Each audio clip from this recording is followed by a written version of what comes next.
हैं चोर को 84 ज्ञान। आखिरकार चीन में क्यों हड़कंप मचा दिया है स्टारलिंक ने। ये जो शख्स नजर आ रहे हैं एलन मस्क। वैसे तो आप सोचेंगे एलन मस्क और चाइना की बहुत अच्छी बनती है, पर आपको बता दें इस बुरी तरीके से चाइना परेशान हो गया है कि चाइना ने एक खास तरीके की सेना भी उतार दी है, और वो सब कुछ एलन मस्क के लिए। जानेंगे क्या कुछ चल रहा है चाइना और स्टारलिंक के साथ। तो वहीं दूसरी तरफ अमेरिका ने कर दिया सबसे बड़ा खुलासा। कहा कि भारत ने ही रोक कर रखा है, वरना खत्म हो जाता। जानेंगे क्या कुछ चल रहा है जियोपॉलिटिक्स में। आइए जानते हैं इन खबरों को विस्तार से। रूस यूक्रेन की लड़ाई और ईरान के अंदर हो रहा प्रदर्शन, इन दोनों चीजों में एक चीज बड़ी कॉमन थी। इस कॉमन चीज ने हड़कंप मचा दिया है चाइना के अंदर, और इस कॉमन चीज की ताकत इतनी थी कि ये दुनिया की सोच बदल सकता था। और ये चीज थी क्या, तो आपको बता दें स्टारलिंक की डिवाइसेस। रूस यूक्रेन की लड़ाई शुरू होते ही ये तय हो गया था कि रूस उड़ा देगा जितने भी संचार के माध्यम है यूक्रेन के, खास तौर पर इंटरनेट से जुड़ने नहीं देगा। लेकिन रूस कामयाब नहीं हो पाया। इसलिए कामयाब नहीं हो पाया क्योंकि छोटे छोटे डिवाइस जो लोकल तौर पर इंटरनेट दे सकें, स्टारलिंक के ये डिवाइस पहुंच गए थे यूक्रेन, और यूक्रेन ने इसका इस्तेमाल करना शुरू कर दिया। हालांकि बाद में यूक्रेन ने इसका इस्तेमाल खतरनाक तौर पर भी करना शुरू कर दिया, और कहा जाता है कि एलन मस्क के ये जो सैटेलाइट वाले डिवाइस थे इसका इस्तेमाल होने लगा युद्ध में, जिसके बाद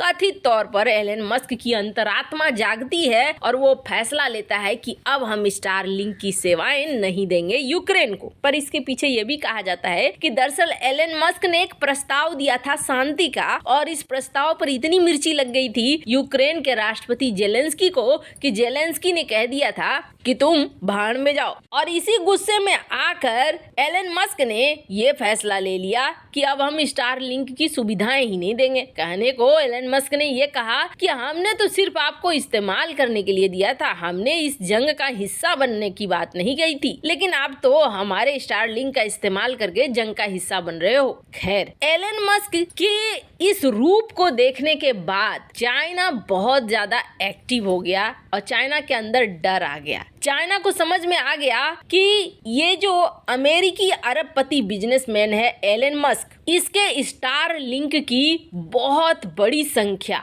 सैटेलाइट की इस वक्त आसमान में है। स्टारलिंक ने धड़ाधड़ सैटेलाइट भरना शुरू कर दिया है। आप समझ लीजिए कि जो पृथ्वी की लो ऑर्बिट है ना, उस लो ऑर्बिट में जगह भरने लगा है। चाइना को अब लग रहा है कि कितनी जल्दी हम भी इसी तरीके के सैटेलाइट बना ले, नहीं तो युद्ध में अमेरिका को बढ़त मिल जाएगी। अब चीनी अंतरिक्ष सेना उतर गई है स्टारलिंक के खिलाफ कंपटीशन में। कहा जा रहा है कि एक साथ चाइना 13,000 सैटेलाइट नेटवर्क को लॉन्च करने की तैयारी कर रहा है। चीन ने खास तौर पर अपनी सेना के स्पेस इंजीनियरिंग विभाग को लगा दिया है। कहीं एलन मस्क अपने इस सैटेलाइट से लो अर्थ ऑर्बिट को भर न दे, इससे पहले चाइना चाह रहा है कि उसकी सेना तैयार हो जाए और छोटे उपग्रहों को कम से कम तैनात कर दे, ताकि इंटरनेट के साथ साथ सुरक्षा संबंधी किसी भी तरीके का झंझट पैदा न हो। आपको बता दें सुरक्षा संबंधित क्या समस्याएं हैं, तो स्पेसएक्स और स्टारलिंक, इन दोनों का पेंटागन जो अमेरिका का संगठन है, रक्षा संगठन, उसके साथ एक समझौता है कि जब चाहे तब अमेरिका स्टारलिंक और स्पेसएक्स को ऑर्डर दे सकता है कि अपने सैटेलाइट के माध्यम से दूसरे देश के सैटेलाइट को टक्कर मारो या उसे नष्ट कर दो।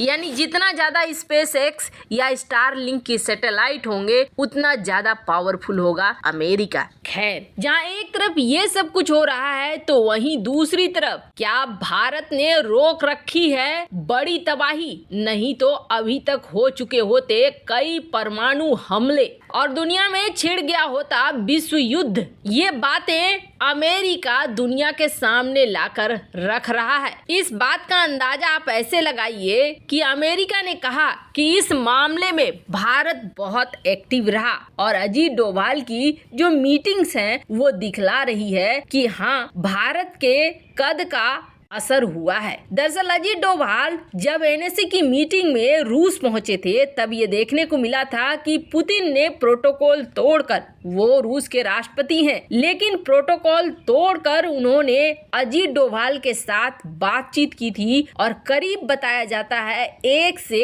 1.5 घंटे की ये बातचीत थी जो पुतिन और एनएसए अजीत डोभाल के बीच हुई थी। अब इन सब के बीच ये बहुत बड़ी सच्चाई है कि रूस जब चाहे तब यूक्रेन पे एक ऐसी बड़ी तबाही ला सकता है जिस तबाही में सेकंड में ये पूरा का पूरा युद्ध खत्म भी हो जाएगा और नहीं तो ये एक विश्व युद्ध का रूप भी ले लेगा। और आपको बता दूं, ये विश्व युद्ध का रूप नहीं लेगा बल्कि इसमें यूक्रेन खत्म हो जाएगा। क्यों? तो आप समझ लीजिए, जब यूक्रेन के ऊपर परमाणु बम गिरने शुरू होंगे ना तो सबसे पहले नाटो और अमेरिकी देश यहाँ से पीछे हटेंगे। इसके पीछे कारण है, कारण ये है कि एक समय था जब दुनिया के देश एकजुट हुआ करते थे और लड़ा करते थे। अब सभी देश लगभग अपना अपना हित देखते हैं, कुछ कमजोर जोकर अपना हित नहीं देख पाते हैं। अमेरिकी विदेश मंत्री एंथनी ब्लिंकन का रूस यूक्रेन युद्ध को लेकर एक बड़ा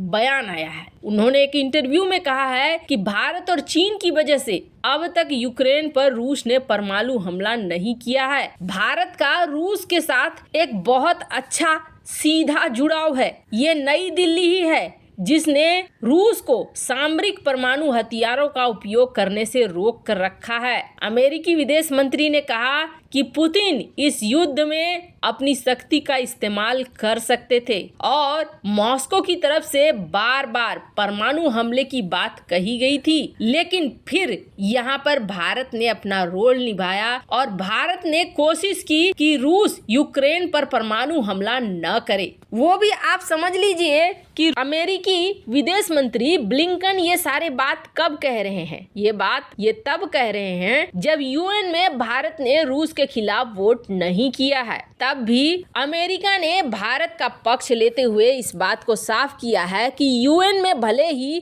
भारत ने रूस के खिलाफ वोट न किया हो, लेकिन ये भी समझ लीजिए कि यूक्रेन को परमाणु युद्ध से बचाने वाला और परमाणु तबाही से बचाने वाला भारत है। खैर, भारत ने इसे कई कारणों से किया है। पहला कारण तो ये है कि परमाणु युद्ध स्थिति को और भी ज्यादा बिगाड़ देता, और दूसरी बात यह है कि परमाणु युद्ध अगर रूस करता है तो फिर कूटनीतिक तौर पर रूस के खिलाफ कई सारे बड़े देश खड़े हो जाएंगे। वैसे इन सब मामले में आपकी क्या राय है? कमेंट कर जरूर बताएं। जल्द मिलते हैं अगले वीडियो में नई खबर के साथ।